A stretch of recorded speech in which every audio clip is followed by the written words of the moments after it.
जय हिंद फ्रेंड्स, मैं शिव आपका स्वागत करता हूं।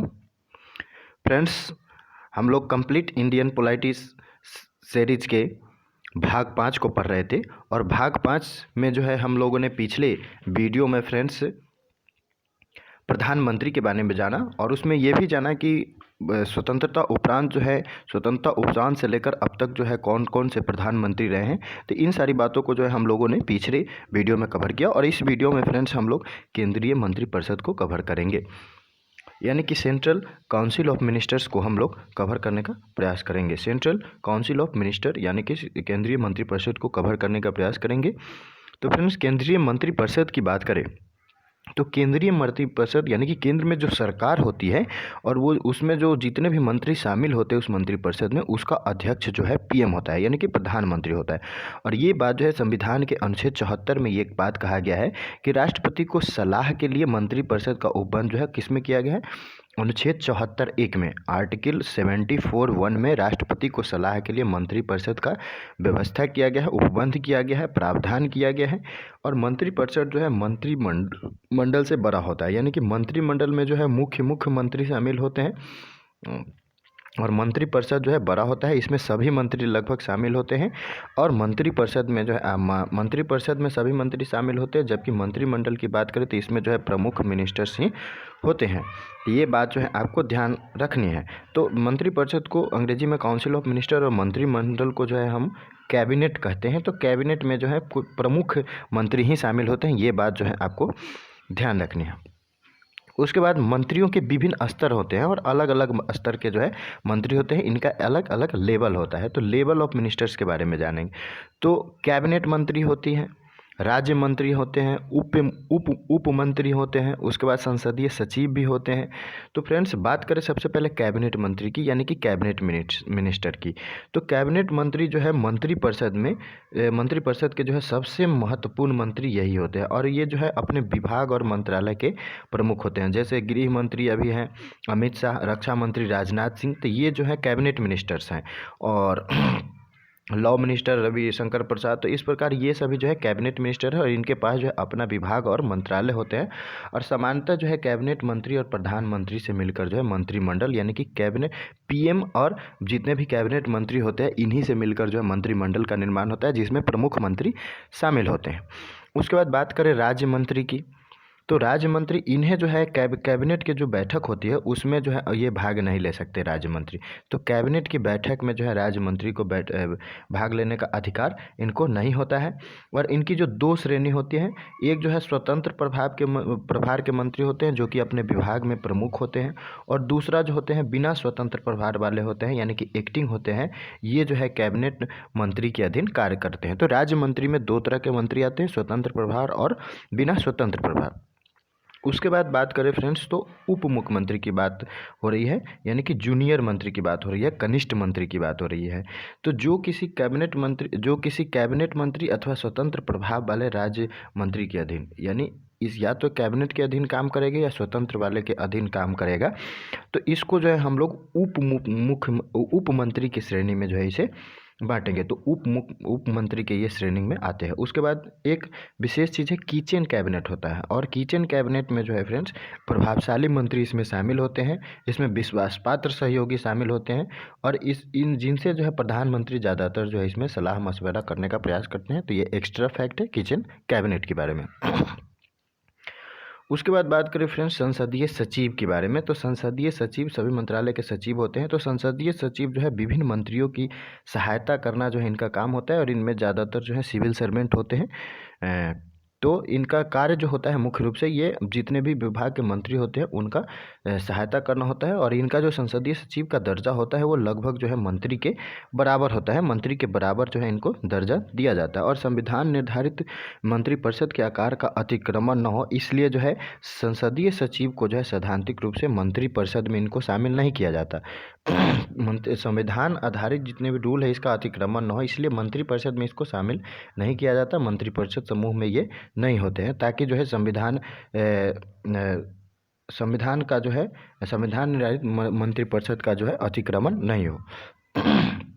उसके बाद बात करें फ्रेंड्स, तो भारत में जो है मंत्रियों का कोई विधिक उत्तरदायित्व नहीं होता, यानी कि कानूनी रूप से बात करें तो उनकी जो है कोई विधिक रूप से जो है उत्तरदायित्व मंत्रियों की नहीं होता। जबकि जो है ब्रिटेन में बात करें तो ब्रिटेन में जो है ऐसी व्यवस्था है कि मंत्रियों का जो है उसमें वहाँ पे विधिक उत्तरदायित्व होता है। उसके बाद बात करें फ्रेंड्स, तो ब्रिटिश राजनीतिक व्यवस्था में जो है शैडो कैबिनेट की भी व्यवस्था चलती है। ब्रिटिश राज व्यवस्था में जो है शैडो कैबिनेट की भी व्यवस्था चलती है, जिसको छाया मंत्रिमंडल कहते हैं। और इसमें होता क्या है कि विपक्षी दल द्वारा जो है विपक्षी दल के इसमें लोग रहते हैं, जो कि सरकार के साथ तुलना के लिए इसको बनाया जाता है, इसका गठन किया जाता है। उसके बाद बात करें फ्रेंड्स मंत्रियों के उत्तरदायित्व की, कि मंत्रियों के उत्तरदायित्व तो क्या होते हैं, रेस्पॉन्सिबिलिटी ऑफ मिनिस्टर्स, यानी कि मंत्रियों के उत्तरदायित्व।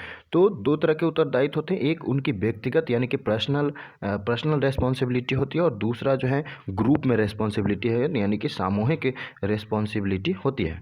तो अनुच्छेद 75(2) में फ्रेंड्स कहा गया है, संविधान के आर्टिकल 75(2) में कहा गया है, क्लॉज 2 में कहा गया है कि मंत्री जो है राष्ट्रपति के प्रसाद पंथ ध्यान करने की, यानी जब राष्ट्रपति चाहे तो इनको डिसमिस कर सकते हैं। उनके बाद बात करें सामूहिक रूप से, तो ये बात जो है आर्टिकल 75(3) में कहा गया है, और आर्टिकल 75(3) में कहा गया है कि मंत्रिपरिषद जो है सामूहिक रूप से किसके प्रति उत्तरदायी होगा, लोकसभा के प्रति। यहाँ ध्यान रखना है, यहाँ लोकसभा की बात हो रही है, राज्यसभा की बात नहीं हो रही है, नहीं, संसद के दोनों सदन की बात हो रही है, यहाँ लोकसभा की बात हो रही है। तो मंत्रिपरिषद जो है ये सामूहिक रूप से लोकसभा के प्रति उत्तरदायी होते हैं। उसके बाद बात करें फ्रेंड्स, तो अनुच्छेद 75(5) में क्या गया है, 75(5) में ये कहा गया है कि कोई मंत्री जो लगातार यानी कि निरंतर जो है 6 महीना से अधिक अवधि तक जो है संसद के किसी भी सदन में नहीं है, 6 महीना से अधिक अवधि तक जो है संसद सदन के किसी भी सदन में यदि उपस्थित नहीं होता है, तो इस स्थिति में जो है इस अवधि के समाप्ति पर जो है वह मंत्री नहीं रहेगा। ये बात जो है भारतीय संविधान के अनुच्छेद 75(5) में कहा गया है कि कोई मंत्री जो निरंतर 6 मास की अवधि तक जो है संसद के किसी सदन में नहीं है, तो वह जो है इस अवधि की समाप्ति के उपरांत जो है मंत्री पद पे नहीं रहेगा।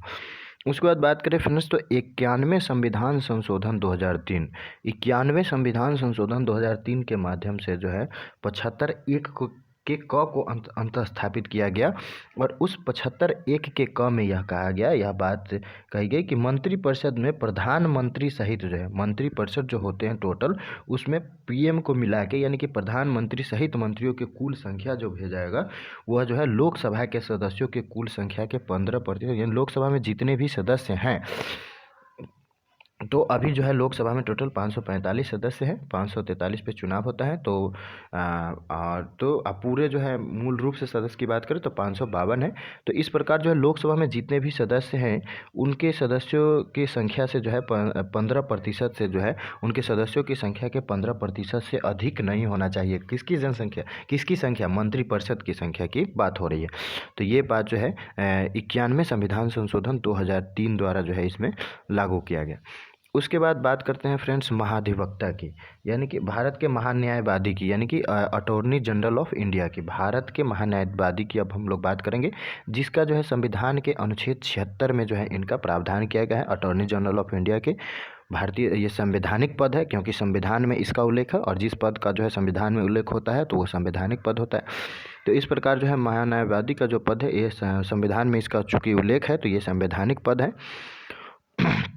महान न्यायवादी की नियुक्ति की बात करें तो ये जो है इनकी नियुक्ति जो है राष्ट्रपति करते हैं, और ये राष्ट्रपति के प्रसाद पर्यंत ही पद धारण करते हैं, यानी कि राष्ट्रपति इन्हें जब चाहे तब डिसमिस कर सकते हैं।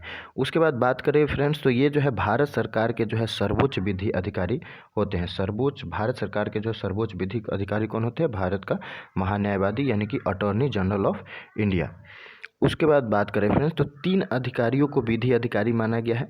3 अधिकारी ऐसे हैं जिनको विधि अधिकारी माना जाता है, और 3 इसमें जो है भारत का महान्यायवादी यानी attorney general of India, Bharat का महाधिवक्ता यानी कि सॉलिसिटर जनरल ऑफ इंडिया, और उसके बाद बात करें फ्रेंड्स तो भारत के अपर महाधिवक्ता यानी कि additional solicitor general of India, ये जो है ये तीनों अधिकारी जो होते हैं, ये तीनों अधिकारी जो है विधि अधिकारी माने जाते हैं।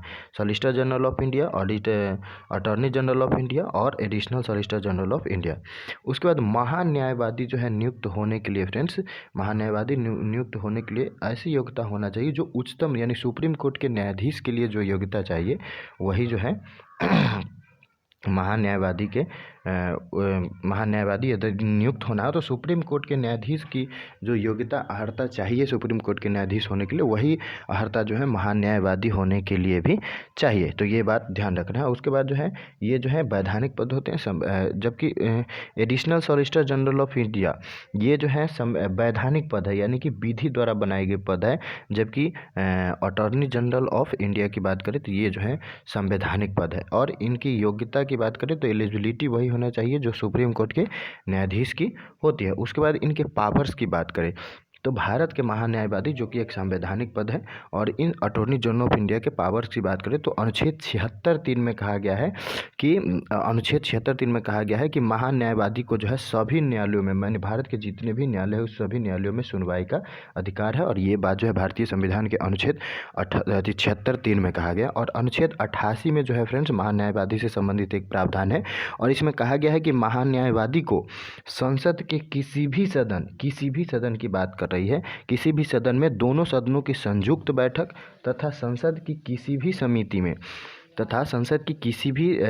दोनों सदनों की संयुक्त बैठक और संसद की किसी भी समिति में जिसका वह सदस्य है कि उसके कार्यवाही में भाग ले सकते हैं, बोल सकते हैं, लेकिन संसद के सदनों में जो है मत देने का अधिकार नहीं है। ये भाग भी ले सकते हैं, बोल भी सकते हैं, परंतु इसमें जो है इन्हें मत देने का अधिकार नहीं है।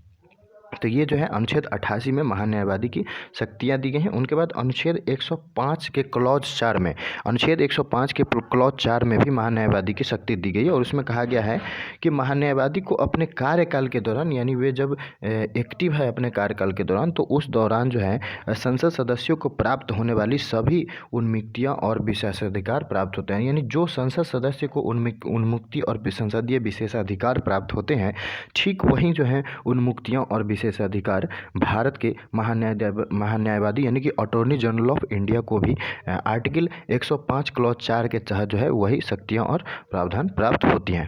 तो ये बात थी फ्रेंड्स महान्यायवादी के बारे में। और उसके बाद जो है मंत्रियों के जो है लेवल के बारे में और मंत्रियों के उत्तरदायित्व के बारे में फ्रेंड्स, ये अगले वीडियो में जो है फ्रेंड्स हम लोग संघीय विधायिका के बारे में जानेंगे, यानी कि राज्यसभा, लोकसभा और उसकी शक्तियाँ और उसमें कैसी उसकी संरचना है, इन सब के बारे में जो है फ्रेंड्स हम लोग अगले वीडियो में जानेंगे। तो इस वीडियो में इतना ही, धन्यवाद।